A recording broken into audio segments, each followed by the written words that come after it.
রাম রাম রাম রাম রাম, কি পড়িয়ে ফেলেছি, ছি ছি ছি ছি ছি।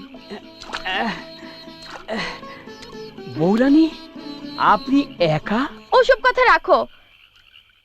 আমাকে কুশিগঞ্জ বাবার কাছে নিয়ে যাবে বনমালী কাকা? না নিলে বলো, আমি অন্য নৌকা দেখি। না না না না না, তা কেন বৌরানী, আমি নিয়ে যাব। আপনি আদেশ করলি আমি কি না নিয়ে পারি? আহা, সারা রাত ঘুম হয়নি বুঝি, মুখটা একেবারে শুকিয়ে গেছে। যান, শোয়ের মধ্যে গিয়ে ঘুম দেন, ঘাটে পৌঁছে আমি ডাকিয়ে দেবানে। আচ্ছা। যান, সামলে সামলে বসেন বসেন।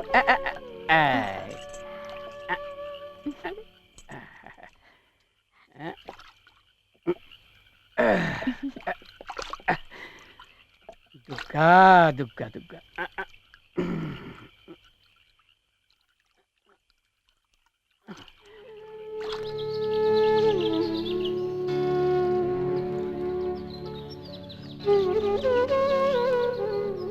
কুমার বাবু, কুমার বাবু, কুমার বাবু, পেন নাম গো কুমার বাবু।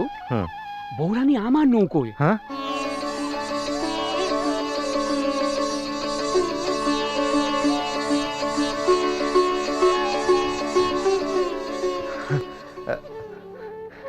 বনমালী কাকা, এই কথা কাউকে বলো না। কি বলেন কুমার বাবু, এই বনমালীর কাছে সবচেয়ে আগে ওই বাড়ির মান সম্মান, রানীমার মান সম্মান।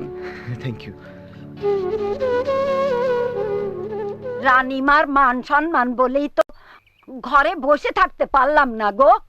সকালে খবর পেলাম মিনুর মা অজ্ঞান হয়ে গেছে, জ্ঞান ফিরছে না। গিয়ে তো জল টল ঢেলে জ্ঞান ফিরালাম, তা কেউ কি আর মুখ খুলতে চায়? শেষে ওই অতসিরে অনেক ফুসলে আসল খবর পেয়ে গেলাম। ছি ছি ছি ছি, ঘরের বউ পালিয়ে গেলে মান সম্মানের আর কি বাকি থাকে বলো দেখি? এই জন্যই তো বলি, নিমের ছাল কি আর আমে লাগে? আপনারা এখানে কি করছেন? যান যান এখান থেকে। আরে কি হলো, যাচ্ছেন না কেন? আপনাদের নিজেদের ঘরে কোনো কাজ নেই? তা তো আছে, তবে রানীমার এই দুঃখের দিনে। কিসের দুঃখ? ঘরের বউ পালিয়ে গেল। থামুন, কে বলেছে আপনাদের এসব? কে আবার বলবে বাছা? পাড়ায় কার জানতে বাকি আছে? পাড়ার লোক নয়, আমি ওর স্বামী। আমি বলছি, আমি ওকে নিয়ে বেড়াতে বেরিয়েছিলাম। যান যান আপনারা, যে যার যার কাজে যান। আরে কি হলো, দাঁড়িয়েছেন কেন? যান। আপনি এখানে হা করে দাঁড়িয়েছেন কেন? যান। হ্যাঁ, দুগ্গা দুগ্গা দুগ্গা। এসো, চলো।